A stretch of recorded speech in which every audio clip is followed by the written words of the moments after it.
Today, we're basically tearing up the typical tourist map. We really are. Our mission is to take a stack of really compelling sources and find you a shortcut. A way into a European coastal city that delivers on everything: culture, amazing beauty, even luxury. But without the crowd. Without the crowds and without that, crippling expense you see now in places like the Amalfi Coast or even the south of Spain. And that's the core idea in the source material we looked at. It's not just about finding a place that's, cheaper. It's about being able to access real high-value knowledge. What do you mean by that? I mean the history, the art, the actual local experience without it being filtered through a mass tourism lens. It's about getting properly informed on a gem before everyone else does. And that hidden gem today is Santander. Exactly. So picture this. A beautiful harbor city right on the Bay of Biscay. We're talking the heart of Spain's northern coast. A place most travelers just fly right over. They do. But our sources describe this dynamic mix of huge urban beaches, a really independent food scene, and this incredible raw Atlantic nature. It's Spain, but it feels different. That geographical point is everything because it's in the Cantabrian region, its history, its architecture, even the climate is just totally unique. Right. So for the traveler who really cares about affordability and wants a genuinely authentic trip, Santander just jumps off the page because it hasn't been overwhelmed yet. You get the high-end feel without the price tag. Okay, let's unpack that. Let's get practical. If it's a hidden gem, how easy is it to get to? Right. It's hidden for a reason. Exactly. Most of our listeners will probably be flying into, say, Madrid or Barcelona. So how do you close that final gap? Well, the sources are pretty clear on this. Once you land in one of those major hubs, you've got a strategic choice to make. You're balancing time versus your budget. Okay, so give us the options. The fastest way, no question, is a domestic flight. From Madrid, you're talking just under an hour in the air. That's your premium option for speed, for comfort. Quick and easy. But then there's the scenic route, the train. Now the train sounds great, but what's the time commitment we're looking at? It's substantial. You should expect 5, maybe 6 hours from Madrid. But, and this is a big but, the sources kept highlighting that this isn't just transit. It's part of the experience. It's a whole experience. It takes you on this incredible winding journey through the Cantabrian Mountains. You get a completely rugged, different view of Spain that you just don't see from the coast. That does sound like it's worth considering if you have the time, that sense of immersion. And then I assume for the most budget conscious, the bus. Yep, the bus is always the most economical, but it's a longer haul, could be upwards of 7 hours. The key thing though, and this is a huge relief, is that whichever way you arrive, Santander's airport is small. Okay, that's a plus. It's small, it's efficient, and it's really close to the city. I love hearing that. Nothing's worse than a massive, confusing airport transfer to start a trip. No, and they make it incredibly easy. There's a city bus that runs a cheap, quick route right from the terminal to the center. It takes minutes. So you don't really need a taxi. You don't have to. Yeah. Taxis and rentals are there, but that bus link means you're not wasting time or money right at the start. Okay, let's talk strategy. Where to stay? Because the neighborhood you pick really defines the kind of trip you have. Absolutely.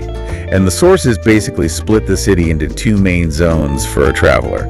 If you want that classic, sprawling coastal experience. Waking up to the sea, beach access. Exactly. The relaxed vibe. Then you have to look at El Sardinero. That's where the famous beaches are, where you get those big scenic ocean views. So El Sardinero is the resort zone. But what if you want to be closer to the heartbeat of the city, the history, the food, the walkability? Then the city center is your undisputed choice. It's perfect for just being able to walk everywhere, for stumbling across incredible tapas bars and just soaking up the daily energy. And it's compact, I hear. Very compact. You can see most of the major cultural spots on foot from there. And for value hunters, I saw the sources mention some quiet residential spots for budget apartments. But let's put some numbers on this. What are we talking per night? So just to give you a framework, the sources suggest that good, comfortable accommodation, a mid-range hotel or a well-rated apartment, can run you between, say, 70 to 110 euros a night. That's really reasonable. It is. Now, if you move up to the premium, truly luxury options, especially in El Sardinero with the sea view, you might be looking at 150 to 220. That's still a phenomenal range compared to most major Western European cities. Precisely. That affordability is a theme that just keeps coming up. That's why Santander is so compelling. And what about getting around? We mentioned walkability. Should you even bother with a rental car? Honestly, unless you're planning specific trips outside the city, the sources say don't do it. It's just a hassle. A total hassle. You can walk almost everywhere. The local buses are cheap and reliable for longer hops, and taxis are easy to find. A car in the city center just means you're stressed about parking. Save it for the day trips. Okay, let's get to the sites, because this is where the source material got really interesting for me, especially that blend of old and new. We have to start with the main beach, Playa del Sardinero. It's that quintessential coastal image, Yeah. you know? But then you have the historical weight of the city, which is really dominated by the Palacio de la Magdalena. The Magdalena Palace. And this isn't ancient, right? This is early 20th century. Exactly, built for the Spanish royal family.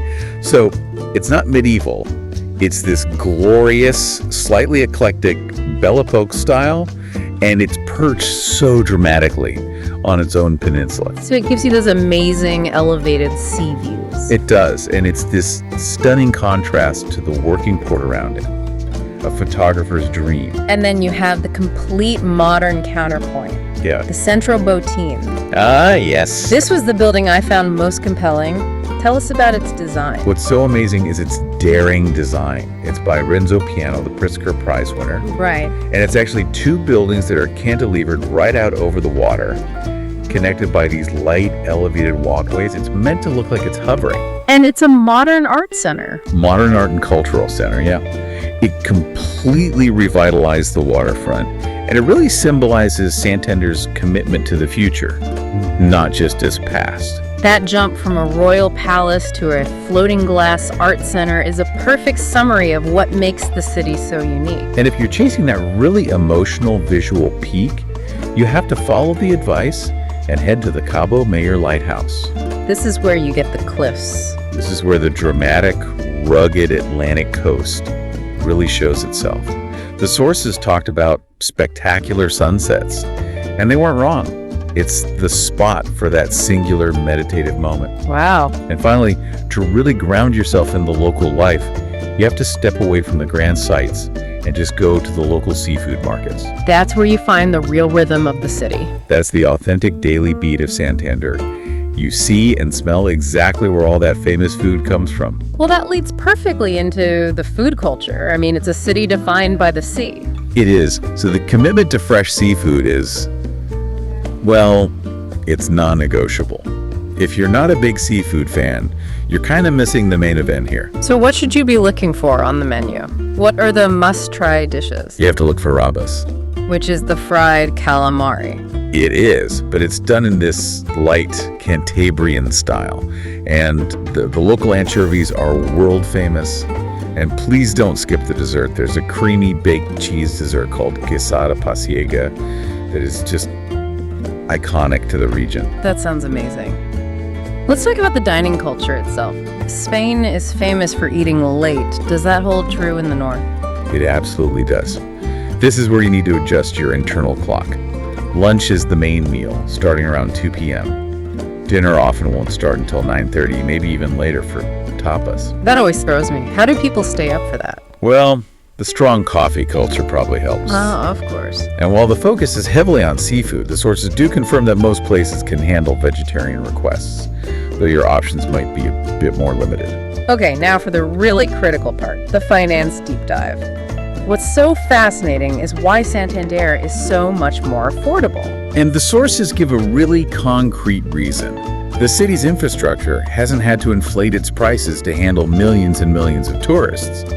That savings gets passed directly to you. So give us the numbers. What's the tangible comparison? The sources put a comfortable mid-range daily budget for Santander that includes your accommodation, good meals out, local transport, at around 120 to 150 euros per person. And in Madrid or Barcelona? For a similar quality experience, you're often looking at $200 to $250 a day. So you are genuinely saving 30 to 40% on an equivalent trip. That is a staggering difference, especially over a week. It really is affordable luxury. It is. It means high-quality dining and better hotels are suddenly accessible without breaking the bank. Okay, let's pivot to planning.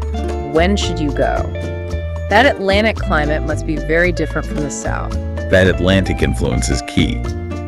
Unlike the scorching South, Santander is milder, it's a bit wetter, and it's definitely windier. So, summer for the beaches. Summer, June through September, is best if your priority is guaranteed beach weather and the local festivals. That's when it's warmest. But if you're there for the culture, the exploring, Then the sources all recommend spring and autumn. You still get lovely weather, but with far fewer tourists. Perfect for walking the city, exploring the cliffs, all of that. given that breezy coast, what about packing? Any non-negotiables? 3 things. 1, comfortable walking shoes. Essential. 2, a light jacket, even in summer, for the evenings or a sudden shower. And 3, something windproof. Especially for the lighthouse. If you go to Cabo Mayor, you'll be so glad you brought a windbreaker. Okay, we've established Santander is amazing on its own. But for those who want to go deeper, what about day trips? What did the source material flag as the must-sees? It flagged 3 really excellent options that give you that regional context. First is Santiana del Mar. Often called the most beautiful village in Spain. It is a perfectly preserved medieval town. It's like stepping back in time. It gives you a deep dive into Cantabrian history. And speaking of history, the cave art. Yes, the Altamira Museum. Now, the original cave is closed for preservation, but the museum has these incredible, perfect replicas of the prehistoric paintings. They're some of the most important in the world. And the third one is for nature. That would be the Cabarceno Nature Park. It's this huge former open pit mine that's been converted into a semi-wildlife park. It's a completely different experience from a zoo. And this is where that rental car finally comes in handy. Precisely. You need the car for these trips. They're easy drives, but you need dedicated transport. And together, they complete that knowledge circle for you, from urban culture to deep history to natural ecology. So to connect all the dots here, the appeal for the curious learner is that Santander gives you this complete picture history, modernity, beach life, nature without the usual tourist tax. Exactly. It's less crowded, it feels authentic, it's remarkably affordable, and yet it's so culturally rich, it lets you feel like you're actually discovering something. So what does this all mean for you when you're searching for your next European trip? You now have a shortcut. A destination where you can experience historic culture at the Palacio de la Magdalena. Contrast it with stunning modern architecture at the Centro Botin. And then immerse yourself in raw natural beauty at the Cabo Mayor Lighthouse. All in one manageable, affordable, and yes, overlooked Spanish city. And this brings up a really provocative question for you to think about. If the search for an authentic European trip usually means paying a premium to find those hidden corners, what does it say about a place like Santander? A place that offers this high level of culture and beauty precisely because it hasn't been discovered by the mass market yet. Great question. Is affordability actually the new, most reliable sign of genuine authenticity in travel? Something to mull over as you start looking up those very reasonable flight prices. Yeah. Use this deep dive to plan your trip and enjoy Santander.